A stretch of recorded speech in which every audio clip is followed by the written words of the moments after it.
चरणों में जगह मांगी थी, हमें दिल में बसा लिया। चरणों में जगह मांगी थी, हमें दिल में बसा लिया। थे एक नजर के प्यासे, नजरों में समा लिया। आपका शुक्रिया, आपका शुक्रिया, आपका शुक्रिया, आपका शुक्रिया।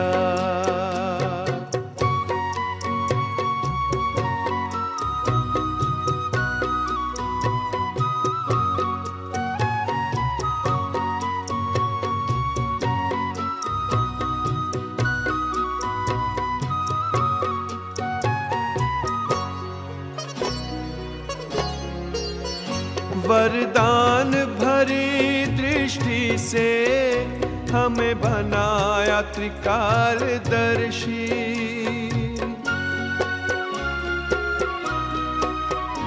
वरदान भरी दृष्टि से हमें बनाया त्रिकालदर्शी।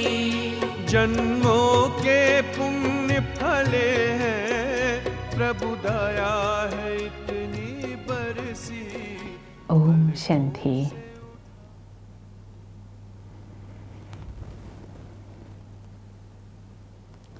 കഴിഞ്ഞ ദിവസം നമ്മൾ കേട്ടത് ഓർമ്മ ഉണ്ടാകും. ഏത് പോയിൻ്റായിരുന്നു? ബ്രഹ്മബാബ യജ്ഞസേവനം ചെയ്യുന്നത് കണ്ടിട്ട് വൃദ്ധശരീരത്തിലിരുന്നുകൊണ്ട് ബാബ തൻ്റെ ശരീരം കൊണ്ട് യജ്ഞത്തിൽ ചെയ്ത സേവനം അത് കുട്ടികൾക്ക് വളരെയധികം പ്രചോദനം നൽകി. അപ്പോഴാണ് ബാക്കിയുള്ള കുട്ടികളും യജ്ഞസേവനം ചെയ്യാൻ തുടങ്ങിയത്. എന്താ കേട്ടത് നമ്മൾ? ബാബ ഒരു ദിവസം 18 മണിക്കൂർ വരെ സേവനം ചെയ്തിരുന്നു എന്നാണ് അല്ലേ? വൃദ്ധശരീരത്തിൽ ഇരുന്നു കൊണ്ടും അത്രത്തോളം ബാബ ഈശ്വരീയ സേവനങ്ങൾ ചെയ്തിരുന്നു. ഇന്ന് നമുക്ക് ബാക്കി കേൾക്കാം. ഖുഷി മേ ലാന ഓർ ഹൽക്ക കർണ. ബാബ എന്ത് ചെയ്തിരുന്നു? മക്കളെ എപ്പോഴും സന്തോഷത്തിലേക്ക് കൊണ്ടുവന്നിരുന്നു. എല്ലാവരെയും ഭാരരഹിതരാക്കിയിരുന്നു. ബാബ സദാ സന്തോഷത്തിലിരിക്കുകയും സദാ സന്തോഷത്തിലിരിക്കാനുള്ള കാര്യങ്ങൾ കുട്ടികൾക്ക് കേൾപ്പിച്ചു കൊടുക്കുകയും ചെയ്യുമായിരുന്നു. ആര് എത്ര അശാന്തിയോടുകൂടി ബാബയുടെ അരികിലേക്ക് വന്നാലും, എത്രത്തോളം മനസ്സ് ആശയക്കുഴപ്പത്തിൽ പെട്ട് വന്നാലും, ബാബയുടെ മധുരമായ പുഞ്ചിരി കണ്ടിട്ട് അവരുടെ ഉദാസീനതയും ചിന്തകളും ഓടിപ്പോകുമായിരുന്നു. സന്തോഷം അതിരില്ലാതെ ആത്മാക്കളുടെ ഉള്ളിൽ വർദ്ധിച്ചിരുന്നു. ഒരിക്കൽ പോലും ആർക്കും ബ്രഹ്മബാബയുടെ മുഖത്ത് ചിന്തയുടെയോ ഉദാസീനതയുടെയോ അടയാളങ്ങൾ പോലും കാണാൻ കഴിഞ്ഞിരുന്നില്ല. ബാബയുടെ അടുത്ത് എപ്പോഴും ബാബയ്ക്ക് ചുറ്റുമുള്ള അറ്റ്മോസ്ഫിയർ, അന്തരീക്ഷം സദാ സന്തോഷത്തിൻ്റെ തിരമാലകൾ അലയടിക്കുന്ന തരത്തിലുള്ളതായിരുന്നു. ബാബയിൽ നിന്ന് സന്തോഷത്തിൻ്റെ സുഗന്ധം വ്യാപിച്ചിരുന്നു.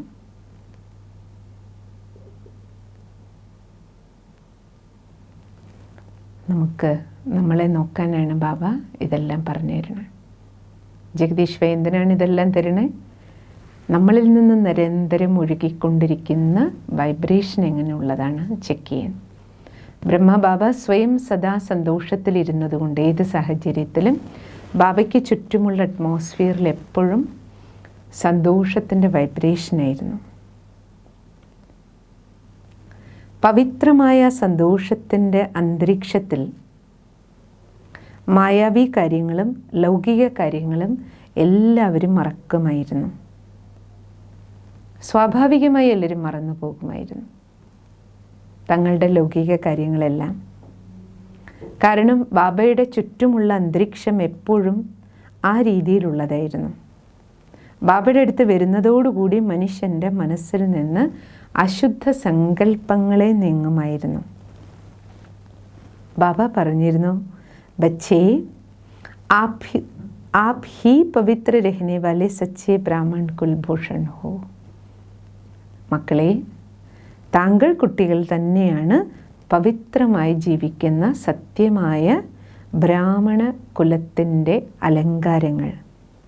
താങ്കൾ രാജഋഷിയാണ്, രാജയോഗിയാണ്, ഈശ്വരീയ കുലത്തിലേതാണ്. ഇപ്രകാരം ബാബ തൻ്റെ മക്കളുടെ ഉള്ളിൽ സദാ സന്തോഷവും ഉല്ലാസവും നിറച്ചു കൊടുത്തുകൊണ്ട് പറയുമായിരുന്നു, ബച്ചേ മായ കെ വിഘ്ൻ ബഹോത് ആയെങ്കെ. മക്കളെ, മായ ധാരാളം വിഘ്നങ്ങൾ കൊണ്ടുവരും, കൊടുങ്കാറ്റും വളരെയധികം വരും. പക്ഷേ എൻ്റെ മക്കൾ പരിഭ്രമിക്കരുത്, ധൈര്യം കൈവിടരുത്. ശിവ് ബാബയുടെ കൈകളിൽ താങ്കൾ കുട്ടികളുടെ കൈയുണ്ടെങ്കിൽ താങ്കൾക്ക് ഒരിക്കലും അമംഗളം ഉണ്ടാകില്ല. അണ്ടർലൈൻ ചെയ്യേണ്ട പോയിൻ്റ്. ഇപ്പോൾ സാഹചര്യം അതല്ലേ നമ്മുടെ മുന്നിലൂടെ കടന്നു പോണേ. എന്താ പറഞ്ഞേ ബാബ? ഏത് സാഹചര്യത്തിലും പരിഭ്രമിക്കരുത്, ധൈര്യം കൈവിടരുത്. എപ്പോഴും ഓർമ്മ വേണം, എൻ്റെ കൈ ഞാൻ ബാബയുടെ കയ്യിൽ കൊടുത്തതാണ്. ഭഗവാന്റെ കൈകൾക്കുള്ളിലാണ് എൻ്റെ കൈ.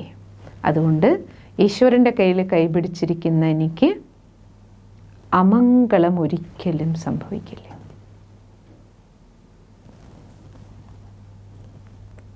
താങ്കൾക്ക് എപ്പോഴും ഉയരുന്ന കലയായിരിക്കും, ഉയർച്ചയുണ്ടാവുള്ളൂ, ഉയർച്ച.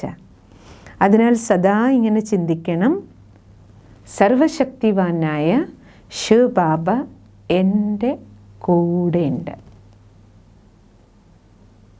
സർവശക്തിവാനായ ശിവ് ബാബ എൻ്റെ കൂടെയുണ്ട്. ജാനകി ദാദിയുടെ സ്ലോഗൻ അതായിരുന്നില്ലേ, ഭഗവാൻ ഹമാര സാഥി ഹേ, കമ്പാനിയൻ ഓഫ് ഗോഡ്. ഈശ്വരനാണ് എൻ്റെ കൂട്ടുകാരൻ.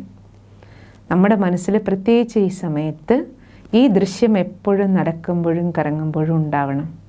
ബാബയുടെ കുടക്കീഴിലാണ് ഞാൻ. എപ്പോഴും മനസ്സിൽ ബാബയുടെ ആ പരമപ്രകാശം, പരം ജ്യോതി, പരമ്പൊരുളൻ്റെ ശിരസിൻ്റെ മുകളിൽ എപ്പോഴും ബാബ കുട പോലെയുണ്ട്, കൂട്ടുകാരനായി കൂടെയുണ്ട്. എൻ്റെ റൈറ്റ് സൈഡിൽ ബാബയാണ് എപ്പോഴും. ബാബയുടെ കയ്യിൽ ഞാൻ കൈപിടിച്ചിരിക്കുകയാണ്. ബാബ് ദാദ കൂടെയുണ്ട്. കൂടെ വലങ്കയ്യായിട്ട് ബാബ് ദാദ, ശിരസിന് മുകളിൽ ശിവബാബ. പരമാത്മാവിൻ്റെ കുടക്കീഴിൽ, ഈശ്വരീയ കോട്ടയ്ക്കുള്ളിൽ ഭഗവാനാകുന്ന കൂട്ടുകാരൻ്റെ കൂടെയാണ് ഞാൻ നടക്കുന്നതും ഇരിക്കുന്നതും നിൽക്കുന്നതും എല്ലാം. ഈ സ്മൃതി നമ്മൾ ഉണർത്തിക്കൊണ്ടേയിരിക്കണം.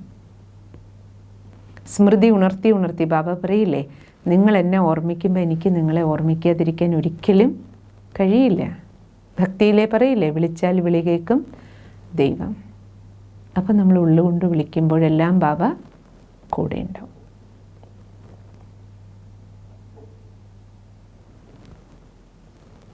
ബ്രഹ്മബാബ എപ്പോഴും പറയുമായിരുന്നു, എപ്പോഴും ഓർമ്മ വേണം, സർവശക്തിവാൻ ശിവബാബയുടെ കയ്യിലാണ് എൻ്റെ കൈ, ബാബയാണ് എൻ്റെ കൂടെയുള്ളത്. ഇത്രയും നിശ്ചയമുണ്ടെങ്കിൽ നിശ്ചയമുള്ള കുട്ടികൾക്ക് വിജയമേ ഉണ്ടാകും. നിശ്ചയമുള്ള കുട്ടിക്ക് വിജയമേ ഉണ്ടാകും. താങ്കൾ വിജയി രത്നമാണ്. വിജയത്തിൻ്റെ തിലകം താങ്കളുടെ നെറ്റിത്തടത്തിൽ ചാർത്തിക്കഴിഞ്ഞു. ദിവസവും അമൃതവേളയിൽ വാങ്ങില്ലേ ബാബയിൽ നിന്ന്? ഭഗവാൻ എൻ്റെ നെറ്റിത്തടത്തിൽ വിജയത്തിൻ്റെ തിലകം ചാർത്തി തന്നിട്ടുണ്ട്. കാരണം കയ്യിൽ ബാബയുടെ കൈയുള്ളത് കൊണ്ട്, ഭഗവാൻ കൂടെയുള്ളത് കൊണ്ട് ഏത് സാഹചര്യത്തിലും എനിക്ക് വിജയമേ ഉണ്ടാകും. അമംഗളകരമായ സാഹചര്യത്തിലും മംഗളമേ ഉണ്ടാകൂ, മംഗളമേ ഉണ്ടാകൂ, മംഗളമേ ഉണ്ടാകൂ. അനേക അമംഗള സിറ്റുവേഷനിലൂടെ നമ്മളെല്ലാം കടന്നു പോയിട്ടില്ലേ? ബാബയെ കിട്ടിയതിന് ശേഷം ബാബയുടെ മക്കളെല്ലാം അനുഭവിയല്ലേ? ഇത്ര വലിയ മല പോലുള്ള സാഹചര്യം വന്നിട്ടുണ്ട് അല്ലേ? ഓരോരുത്തർക്കും ഓരോ ഭാഗവത കഥ ഉണ്ടാകുമല്ലോ മുന്നിൽ. എല്ലാ മംഗളത്തിലും പക്ഷേ ബാബ നമ്മളെ എങ്ങനെ കൈപിടിച്ച് മുന്നോട്ട് കൊണ്ടുപോയി. ശരിക്ക് കേട്ടിട്ടുണ്ട്, വെണ്ണയിൽ നിന്ന് മുടിനാരിഴ മാറ്റുന്നത് പോലെ. എത്ര എത്ര സാഹചര്യങ്ങളിലാണ് നമുക്ക് ജീവിതത്തിൽ ഇപ്രകാരം അല്ലേ വലിയ മല പോലുള്ള സാഹചര്യങ്ങൾ മഞ്ഞുപോലെ ഉരുകിപ്പോകുന്നതിന് സാക്ഷിയാകാൻ, സ്വയം സാക്ഷിയാകാൻ സ്വന്തം ജീവിതാനുഭവങ്ങൾ ബാബയുടെ മക്കൾക്കെല്ലാം ഉണ്ടാകുമല്ലോ. വിജയത്തിൻ്റെ തിലകം താങ്കളുടെ നെറ്റിത്തടത്തിൽ സദാ ഉണ്ട്. ബസ് ആപ് ഇത്തനാ സെഹൻ കർണ കി ഘബരാന നഹി. ഒരേ ഒരു കാര്യം ചെയ്യണ്ടു, താങ്കൾ ഏത് സാഹചര്യത്തിലും പരിഭ്രമിക്കരുത്, ക്ഷീണിക്കരുത്, നിന്നു പോകരുത്, തളർന്നു പോകരുത്. ബാബ കാണിച്ചു തരുന്ന വഴിയിലൂടെ തന്നെ നടക്കണം ധൈര്യത്തോടെ. തളർന്നു പോകരുത്, വീണു പോകരുത്, നിന്ന് പോകരുത്, ബാക്കിലേക്ക് പോകരുത്. എത്ര വലിയ പ്രശ്നം വരുമ്പോഴും ബാബയോട് വഴി ചോദിക്കുക. ബാബ ഡയറക്ഷൻ ഏത് വഴിക്ക് നടക്കാൻ തരുന്നു, മുന്നോട്ട്. ഇസ് പ്രകാർ ബാബ വിഘ്നോങ്കോ ഊഞ്ചെ പതുക്കി നിശാനി. ഇടയ്ക്കിടയ്ക്ക് ബ്രഹ്മ ബാബ പറയുമായിരുന്നു, മക്കളെ വലിയ പരീക്ഷ വരുമ്പോൾ ഓർമ്മ വേണം, നിങ്ങൾക്ക് വലിയ പദവി കിട്ടാനുണ്ട്. പരീക്ഷ ഉയർന്ന പുരുഷാർത്ഥത്തിൻ്റെ പ്രതിക്രിയയാണ്. വലിയ കൊടുങ്കാറ്റ് താങ്കളെ ഉയർന്ന ലക്ഷ്യത്തിലെ സമീപത്തേക്ക് കൊണ്ടുപോകും. ഇപ്രകാരം പറഞ്ഞുകൊണ്ട് ബച്ചേ ഏ സബ് അന്തിം സലാം കർണേ ആയേ ഹേ. ഓരോ വിഘ്നം വരുമ്പോഴും ബാബ എന്താ പറയുക? വലിയ വലിയ പേപ്പർ വരുമ്പം ബാബ പറയുന്നു, മക്കളെ ഈ വിഘ്നങ്ങളൊക്കെ വരുന്ന നിങ്ങളോട് ലാസ്റ്റ് ഗുഡ് ബൈ പറയാനാണ്, ഇവിടെ ചോദിക്കാൻ വരികയാണ്. കാരണം ഇനി അരക്കൽപ്പം വിഘ്നവും പരീക്ഷയൊന്നും ഇല്ലല്ലോ. അപ്പോൾ ഇപ്പോഴും ഇത്രയും വലിയൊരു മഹാമാരിയിലൂടെ കടന്നു പോകുമ്പോഴും നമുക്ക് എന്തോ ഓർമ്മ വേണം, ഈ സൂക്ഷ്മാണുവും വന്നിരിക്കുന്നത് വിട പറയാനാണ്. ഇനി അരക്കൽപ്പം നിരോഗി ലോകമല്ലേ. സത്യത്രൈതൈകത്തിൽ ബാബ ഇടയ്ക്കിടയ്ക്ക് പറയില്ല, ഒരു രോഗവും ആർക്കും ഉണ്ടാകില്ല.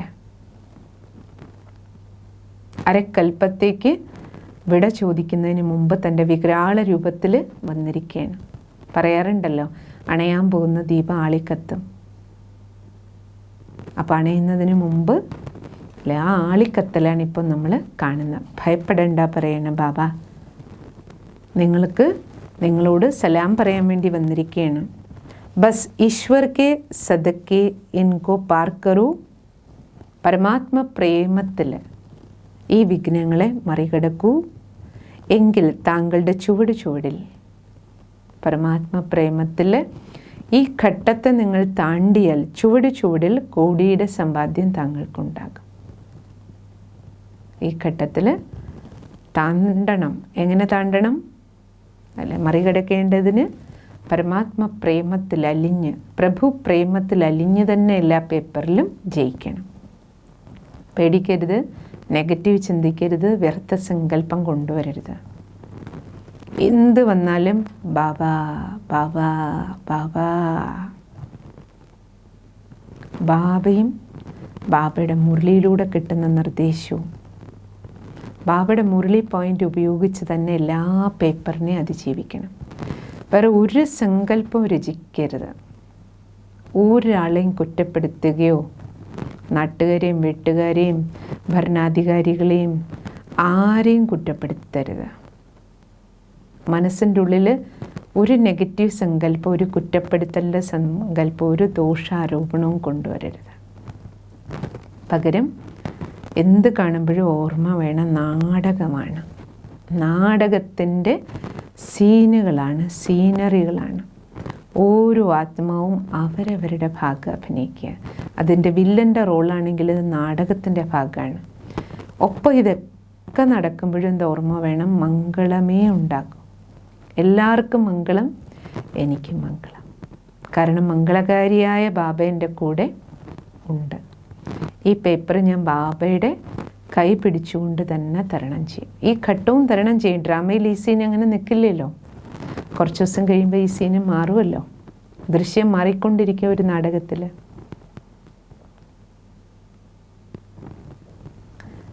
इन युक्तियों से बाबा नित्य प्रत सबको खुशी का प्याला पिलाते हुए, ഇപ്രകാരം ബാബ സന്തോഷത്തിൻ്റെ ടോണിക്ക് മക്കളെ കൊണ്ട് കഴിപ്പിച്ചുകൊണ്ട് ദിവസവും ഏത് സാഹചര്യത്തിലൂടെ കടന്നു പോകുമ്പോഴും മക്കളുടെ ഉള്ളിനെ സന്തോഷത്തിൽ വയ്ക്കാനുള്ള ടോണിക്ക് ബാബ കൊടുത്തുകൊണ്ടിരുന്നു. അതിനാൽ മക്കൾക്ക് എപ്പോഴും പുത്തൻ ഉണർവും പുതിയ ഉത്സാഹവും പുതിയ ലഹരിയും പുതിയ ആത്മീയ ആവേശവും ഉണ്ടാകുമായിരുന്നു. മനുഷ്യको अपने सब संकल्प भूल जाते हैं, സമസ്യയെ ഹൽക്കി മാലൂം ഹോത്തി ഹെ.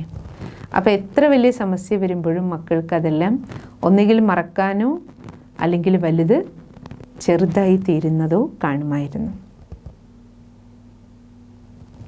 ബാബ की जितनी भी युक्तियाँ वर्णन करे थोड़ा है. ജഗദീശ്വരി പറയുന്ന പ്രകാരം ബാബ എന്തെല്ലാം യുക്തികളാണ് കുട്ടികൾക്ക് നൽകിയിരുന്നത്. ഇതൊക്കെ വർണ്ണിക്കുകയാണെങ്കിൽ ശരിക്കും എത്ര പറഞ്ഞാലും തീരില്ല എന്ന് പറയണം. എത്ര പറഞ്ഞാലും വളരെ കുറച്ചേ ആകുള്ളൂ.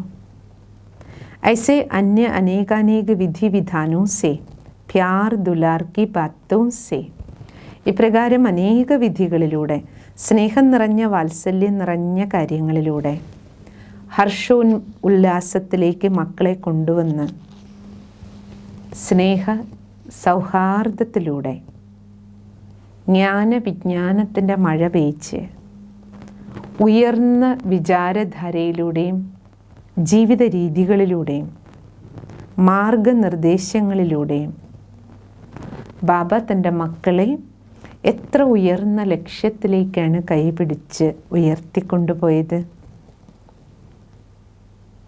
സർവാത്മാക്കളുടെയും ജീവിതം എത്രത്തോളം സഫലതാപൂർണമായി തീർന്നു. ഈ അത്ഭുതവും അലൗകികവും അനുഭവപൂർണവുമായ ഉല്ലാസപ്രദവുമായ കഥ, ജിസ്ക കുച്ച് അൻഷിഹി ഹംനെ ഊപ്പർ കി. ജഗദീശ്വരി പറയണേ, ഇങ്ങനെയുള്ള സന്തോഷം നൽകുന്ന അനുഭവത്തിൻ്റെ കഥ ഞാൻ നിങ്ങളോട് എന്തെല്ലാം പങ്കുവെച്ചുവോ, ഇത് അംശമാത്രമാണ്. യഥാർത്ഥത്തിൽ നടന്നതിൻ്റെ ഒരു അംശം മാത്രമേ ഞാൻ നിങ്ങളോടെല്ലാം പറഞ്ഞിട്ടുള്ളൂ. പറഞ്ഞത് വളരെ കുറച്ച്, പറയാത്തതാണ് കൂടുതലെന്ന് പറയണ ഭൈസാബ. അപ്പോൾ ബാബയുടെ കൂടെയുള്ള ജീവിതം എത്ര ശ്രേഷ്ഠമായിരുന്നിട്ടുണ്ടാവും എന്ന് ആലോചിച്ച് നോക്കൂ അല്ലേ.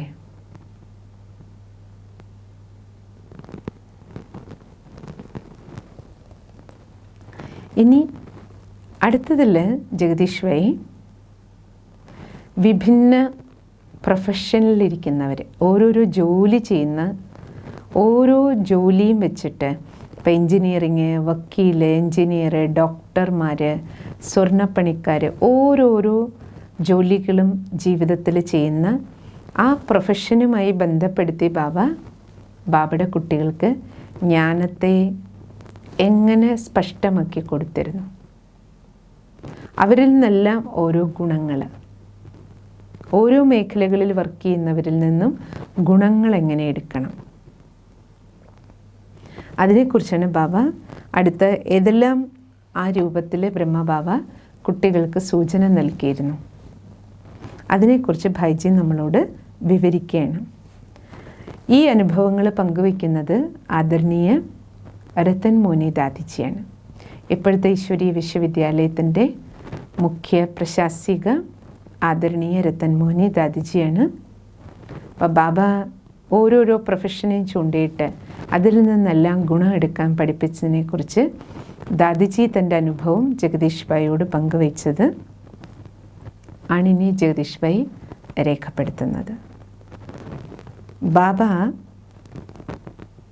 ഓരോ പ്രൊഫഷനും ചൂണ്ടിക്കാണിച്ചുകൊണ്ട് അവരിൽ നിന്നെല്ലാം ഗുണമെടുക്കുന്നതാൻ പഠിപ്പിച്ചു. ആദരണീയ രാജയോഗിനി ബ്രഹ്മകുമാരി രത്തൻ മോഹിനി ദാദിജി മൗണ്ട് അബൂലെ മുഖ്യ പ്രശാസിക പറയുകയാണ്, ബാബയുടെ മുഖാരവിന്ദത്തിലൂടെ ഞങ്ങൾ ഈശ്വരീയ വാർത്തകളെ നിരന്തരം കേട്ടിരുന്നുള്ളൂ. കേവലം ജ്ഞാനത്തിൻ്റെ രഹസ്യങ്ങൾ മാത്രമായിരുന്നില്ല.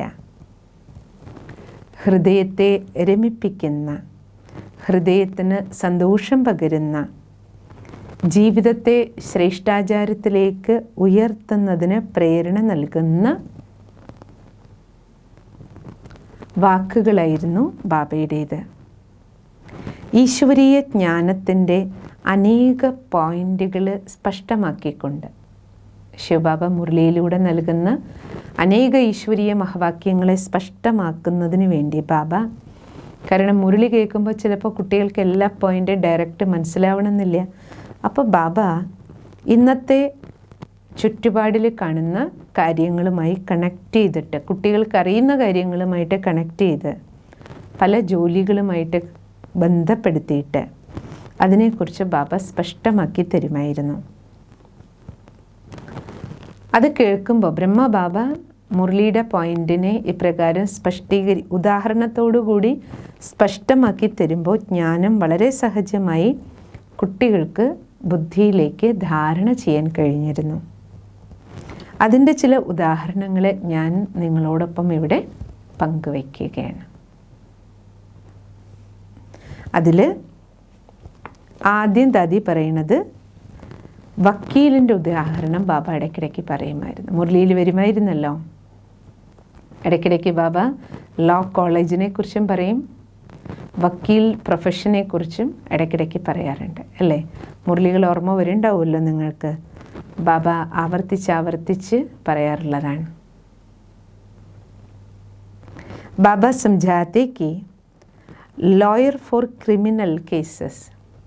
ബാബ പറയുമായിരുന്നു, ക്രിമിനൽ കേസുകളുടെ വക്കീലന്മാർ അവർ കോടതിയിൽ ഇങ്ങനെയുള്ള ചില കേസുകൾ ജയിക്കും. അതായത് മനുഷ്യന് ആയുഷ്കാലം മുഴുവൻ ഒന്നുകിൽ ജയിലിലിടുന്ന തരത്തിൽ ജീവപര്യന്തം വാങ്ങിക്കൊടുക്കുക, അല്ലെങ്കിൽ തൂക്കിക്കൊല്ലുക, ആ രീതിയിൽ ശിക്ഷ വാങ്ങിക്കൊടുക്കുന്ന തരത്തിൽ ചില കേസുകൾ ക്രിമിനൽ വക്കീലന്മാർ, ക്രിമിനൽ കേസസ് കൈകാര്യം ചെയ്യുന്ന വക്കീലന്മാർ അത്രത്തോളം തങ്ങളുടെ കേസുകൾ പ്രിപ്പയർ ചെയ്യും. വലിയ വലിയ കേസസിൽ അതിനുള്ള ലോ പോയിൻറ്റ്സുകൾ അവർ നോട്ട് ചെയ്ത് തയ്യാറാക്കിയിട്ടാണ് കോടതിയിൽ വാദിക്കുക. അപ്പോൾ തീർച്ചയായിട്ടും അതിന് ഏതെല്ലാം പോയിൻറ്റുകൾ അണ്ടർലൈൻ ചെയ്യേണ്ടി വരും. അതിനുവേണ്ടി ആ കേസുമായി ബന്ധപ്പെട്ട് ധാരാളം പോയിൻറ്റ്സുകൾ അവർക്ക് കണ്ടെത്തേണ്ടി വരും. എങ്കിൽ മാത്രമേ ഒരാൾക്ക് ജീവപര്യന്ത ശിക്ഷ അല്ലെങ്കിൽ തൂക്കിക്കൊല്ലുന്ന തരത്തിലുള്ള ശിക്ഷ വാങ്ങിക്കൊടുക്കേണ്ട ഒരു കേസാണെങ്കിൽ അതിനുവേണ്ടി അത്രയും പോയിൻറ്റ്സുകൾ അവർക്ക് പെറുക്കി കൂട്ടണം. അത്രയും പൂർവ്വ തയ്യാറെടുപ്പുകൾ അവർക്ക് ചെയ്യേണ്ടതുണ്ട്. തൻ്റെ ഓപ്പോസിറ്റായിട്ട് നിൽക്കുന്ന വക്കീല് ഭാഗവും വാദിയുടെ ഭാഗവും ഉണ്ടാകുമല്ലോ.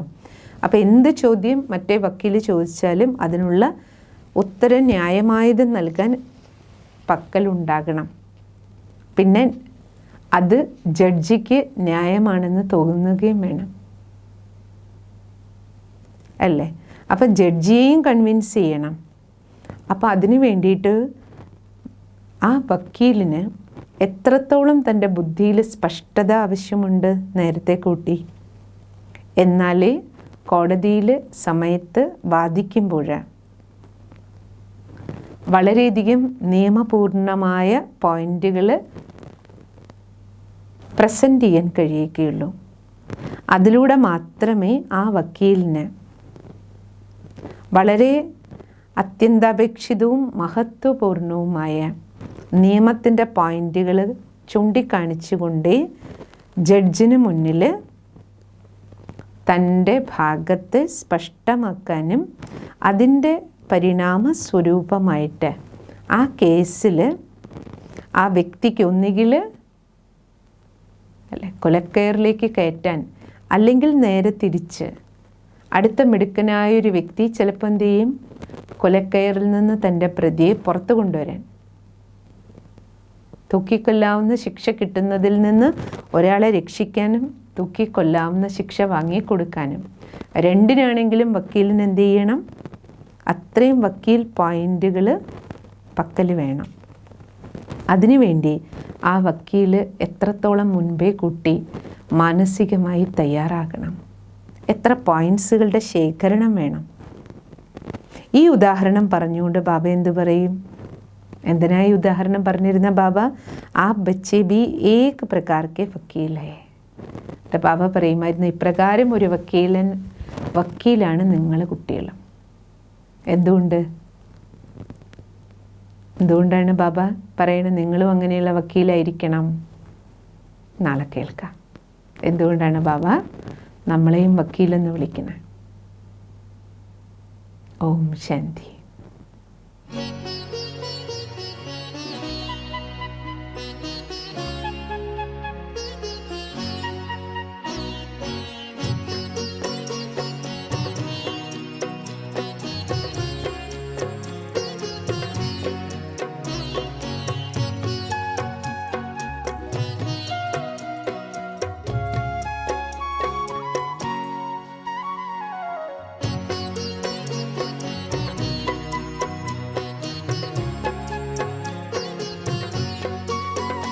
चरणों में जगह मांगी थी, हमें दिल में बसा लिया.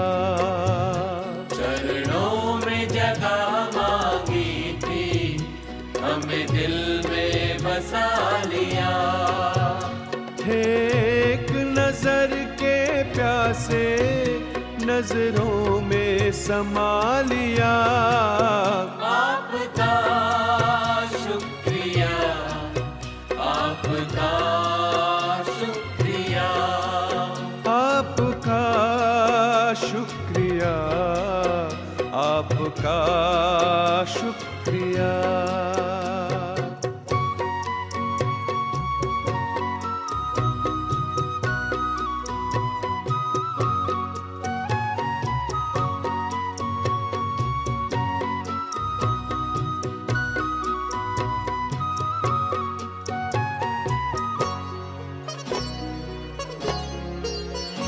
वरदान भरी दृष्टि से हमें बनाया त्रिकालदर्शी.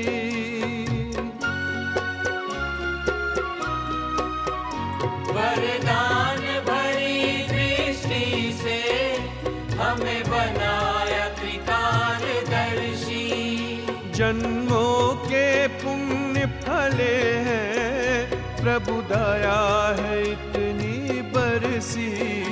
पलकों से उठा कर मोती आँखों का बना लिया. पलकों से उठा कर मोती आँखों का बना लिया. थे एक नजर के प्यासे, नजरों में समा लिया. आपका